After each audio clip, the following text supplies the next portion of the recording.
Audio on demand from Vision Christian Media. This is Bigger Questions with your host, Robert Martin. Welcome to Bigger Questions. Today's big question, how can we sing when it hurts? Now, we usually record Bigger Questions before a live audience, but we weren't able to get our guest before a live audience today. My guest today is Dami Im. Dami is a singer-songwriter who won the 5th season of the X Factor Australia in 2013. She represented Australia at the 2016 Eurovision Song Contest, where she came second overall.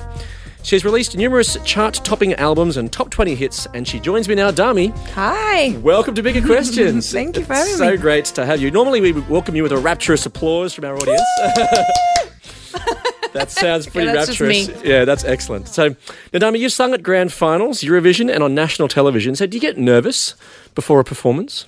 I do. Some more than others. Yeah? Yeah. Is there some that particularly make you nervous? I was really nervous when I did Eurovision, I have to be honest. Probably understandable. That's right. Yeah, that one I was so nervous about because I wanted to kill it. Yeah. You know? Well, you did. You nailed it. So were you happy with your Eurovision performance? I was very happy. Yeah. I really gave it my best. And, like when you go into it, you don't know whether you're going to come 10th or 40th. Yeah. And I came second. And I was just like, the whole thing was incredible. Yeah. Well, Eurovision has been described as a singing competition on steroids where nothing is too over the top. And Sam Pang once said, nothing says Eurovision like a man playing a piano on fire. Now, it's the world's most watched non-sporting event. So how did you feel when you were chosen as Australia's entrant for the competition? I couldn't believe it because, I've watched it since I was young, and I always thought, wow, that's so strange, that show. And then to pianos be on fire and things. Yeah, and people dressed in sequins and, grandmas cooking and singing, and then to find out that I was in it and competing, I was like, oh my gosh, this is incredible. Yeah. So did it feel like being a dream in some sense when you were there? Yeah, I mean, I never dreamed that I'd be on it because I didn't know that was possible, like Australia being part of No, that's right, because we're not actually in Europe. Right, yeah. And so it was like, more than a dream. I'm like, what? It's like, going to another dimension or something. So that's what it was like? It was like something, I was on a singing competition on steroids, so to speak? Everything was just bigger and grander? Yeah, everything, yeah. And, for some countries, Eurovision, they've had it for years and years, and the whole culture and the whole, the fandom is so huge and deep. Like, for some countries, they say it's like their religion. Like, it's that, they just live and breathe Eurovision. So just being part of that was a bit like, whoa, this is crazy. It was a bit confronting in some sense. Yeah. Yeah. But it was an enjoyable experience for you? Oh, yeah, definitely. Yeah. So what's it like then, singing before large cheering audiences? It's exciting. Mm-hmm. I mean, it always helps when there's a really great, responsive live audience. Yeah. You just get in the moment and you just, soak up the energy and the atmosphere, and yeah, it's just exciting. But then when it's more like when you're just focused on the TV audience that you don't really hear. You imagine that. You don't connect with them in the same way. No. So you just look at the camera lens and you try and do the same thing. That's more nerve-wracking, I think. So how was it when you started with the X Factor? Because that was your first sort of public singing kind of competition experience where you were singing for a national audience, so to speak, and then the crowds were just going crazy for you. How did you feel then? It was all very new to me because I'd never, just being on TV was my first time, and to be in the Australian mainstream culture, that was all very new to me because I come from a Korean immigrant background. Yes. Where my world was very small, and then here I was on this television show that everybody was watching, and it was just new and a little bit scary as well. Yeah, and everything changed, I suppose, for you as well in that competition. Yeah, I mean, it went really well for me, and so went pretty well. Yes, yeah. So it's opened up all these opportunities, and it wasn't what I expected, and it was amazing. So when did you realise then that you could sing? So I was about 13 when I first decided to record myself singing at home. Yeah. And I was listening to a lot of K-pop then. All right, yeah. And I thought, all right, I'm going to try and record it myself because I thought, yeah, you know, how hard could it be? So I recorded. I remember recording on my computer on this software and listening back to it and going, ooh, not so good. You didn't think you'd make it as a K-pop star? No, it was terrible. So what was so bad about it? Was it out of tune or just it was the wrong I was style? in tune. I because I've been playing piano for so long. Like I knew that to be in tune, but it just didn't sound great. So I got really obsessed with that. It was a shock to me, but I wanted to be good at it. So I would just sing every day for hours and hours in my room for years. Really? And yeah, and then by the time I got to my, you know, late teen years and, you know, when I was like 20, I knew I could sing. I started to sing more in public and in church and things like that. Yeah. So you sang for hours and hours in your bedroom. What sort of things did you sing? I sang a lot of K-pop. Yeah. That's, you know, like Boa. I was really into Boa. If you're a K-pop fan, you would know Okay. who she is. I know a couple of K-pop bands, but that's, But Yeah. I'm not an expert, so to speak, yeah. And then I'd listen to like Mariah Carey and like Spice Girls were big at the time. I don't think I recorded the Spice Girls, but Because it was a Mariah Carey song that you sang at your X Factor audition, wasn't it? Yeah. So that was reliving your bedroom days, I suppose, was it, in some ways? yeah. And you know, when I went on the show, I wanted to sing the hardest song that I knew, and yeah, like Mariah Carey songs are really particularly difficult to sing. Yes. So many like, you know, runs and high notes. And she has an incredible range as well. Yeah, it's so hard to sing. So I thought, you've got to show off everything you can. So then what made you want to enter the X Factor? So by that time, I had decided that I was going to be a singer for life. Like I wanted that to be my main thing. I finished my degree on piano. Yeah. And then I thought, okay, now I can do what I really want to do. And so I picked singing. So I finished a degree in at the con. I did a master's in contemporary voice. Yep. And then I thought, okay, now how do I become a singer? Like how do I gig and do stuff? Yeah. You didn't want to be a K-pop star?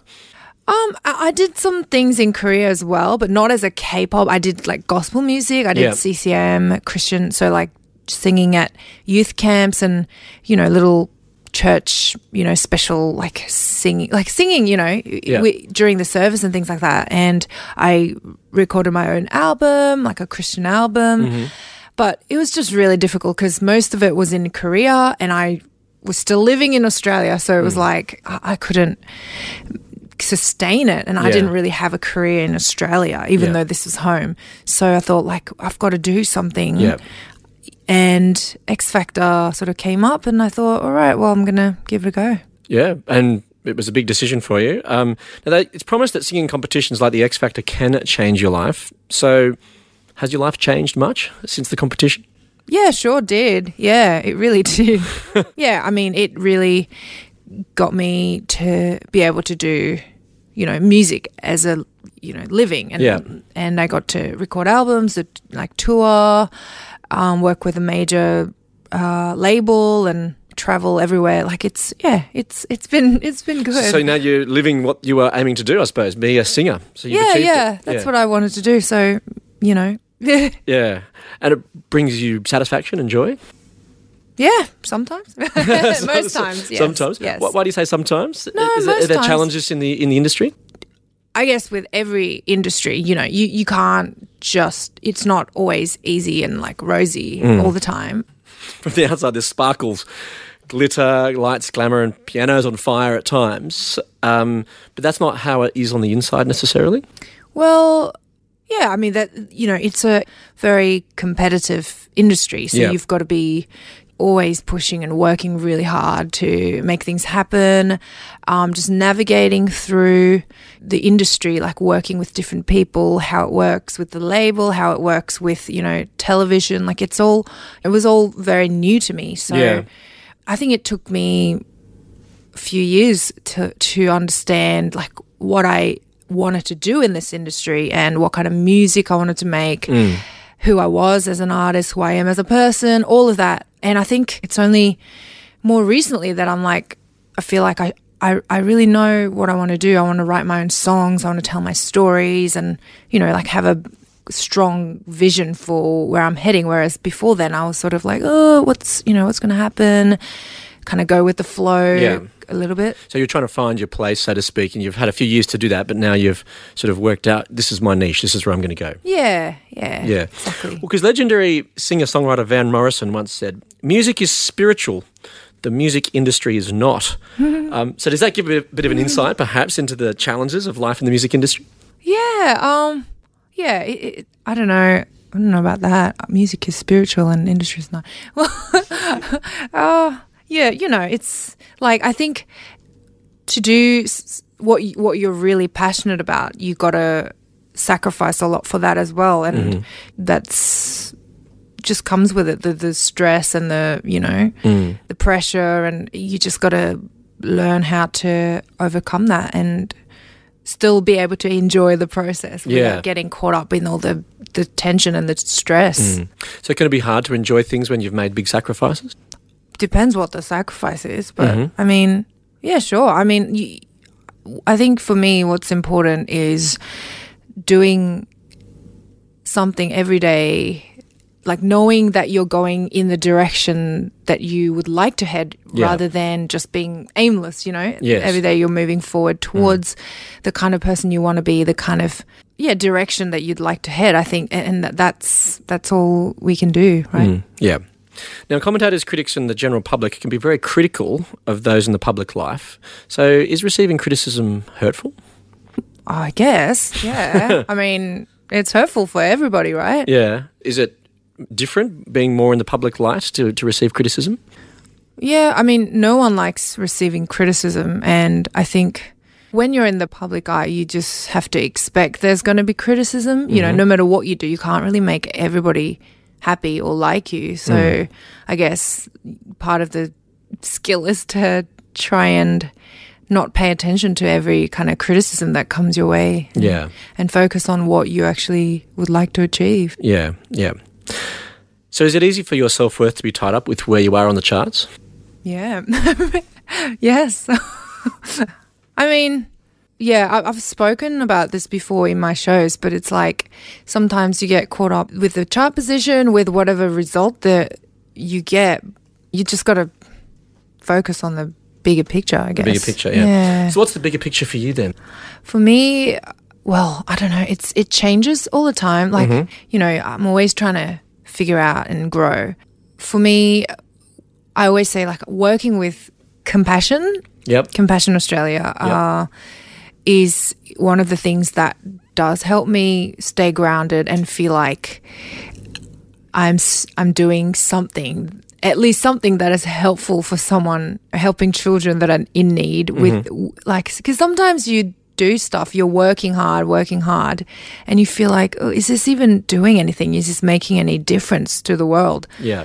But then at least I know that the work I do with Compassion, it's very much tied with helping children literally who are living in poverty, and it's done in Jesus' name. Like, I really do believe in the work that Compassion does really helps people and changes families' lives, and that's something that I have been able to do a lot of during my career, and when I look back at that and looking at the children there, like, that's one of the things where I feel like, it's not meaningless. Right, there's some purpose and meaning to that. Yeah. So is it important for you that it's in Jesus' name, the work of Compassion? Well, I love it because I feel like people don't like to be preached at, you know? Yes. No one wants to be preached at. No. Like, so you don't do that in your shows? No one's going to like push, like, you got to believe this and you got to do that and you're wrong, and no one wants to hear that. But Compassion is really doing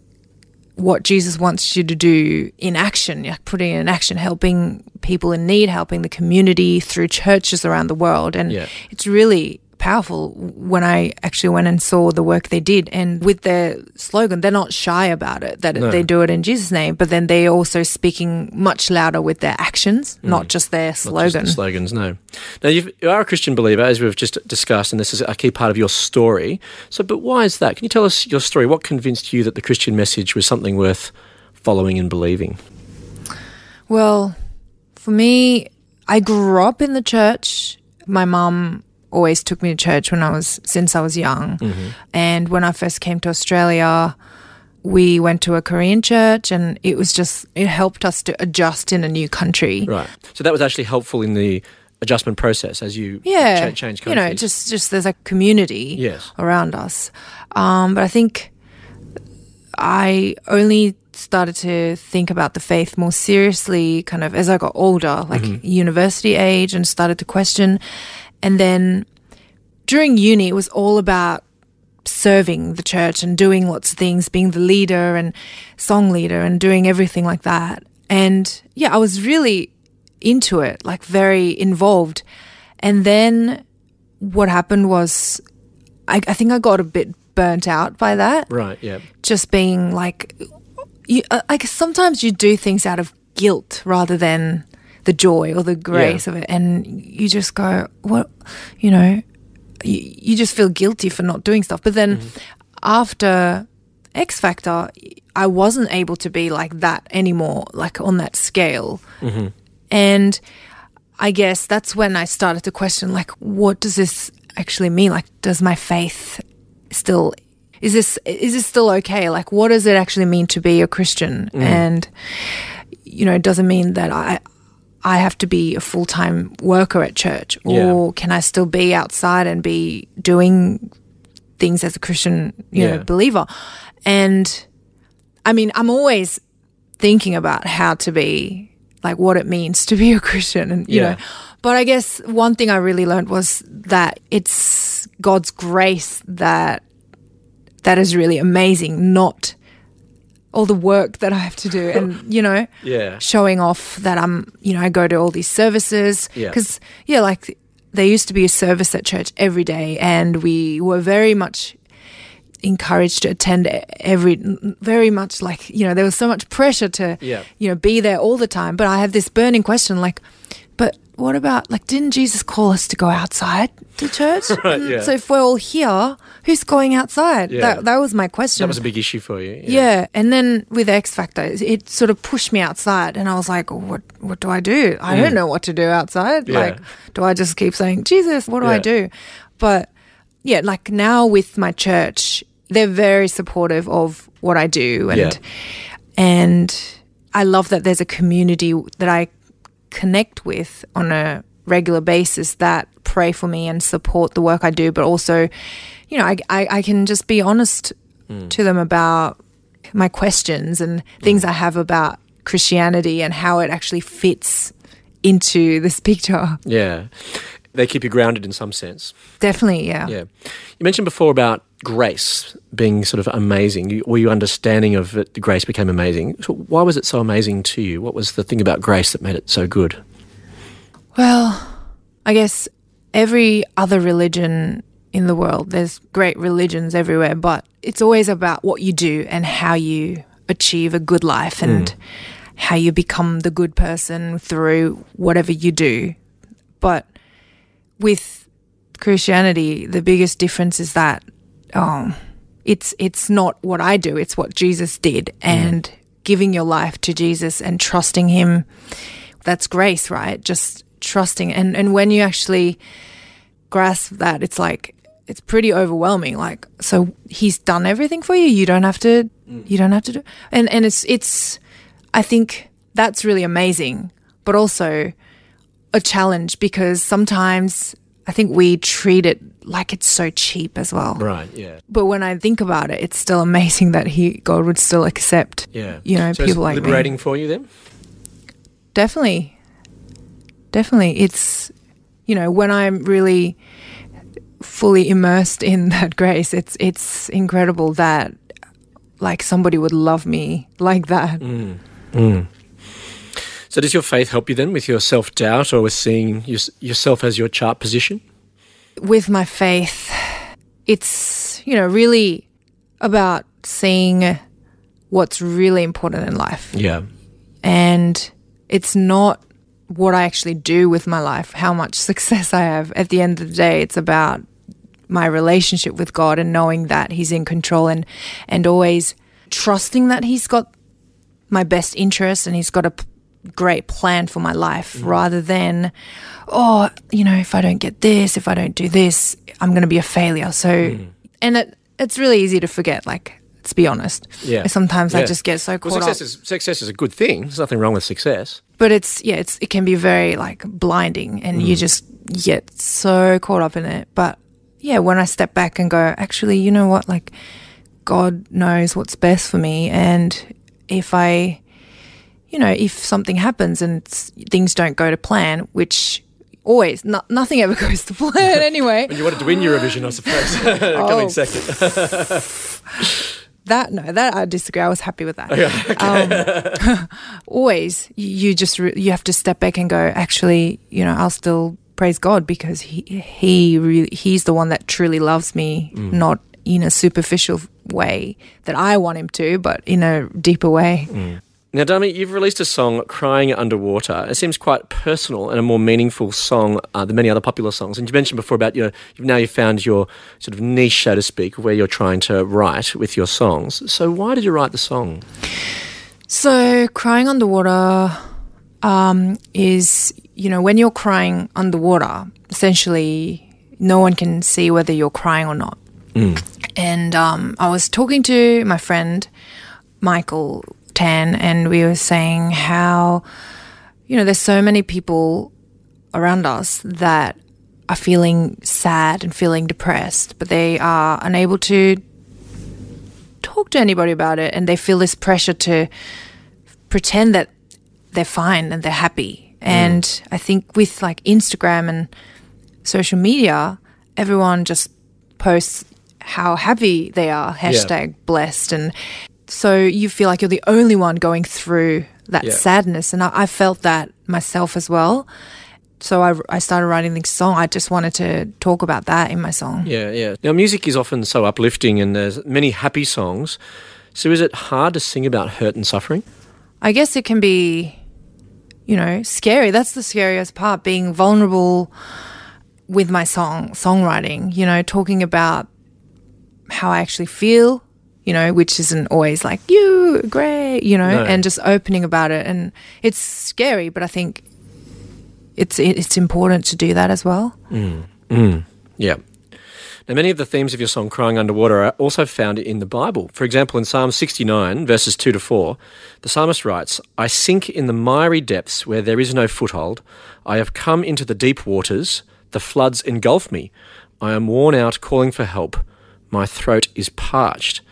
So it seems as though the idea of crying underwater is familiar with the psalmist here. Now, I've come into the deep waters, the floods engulf me.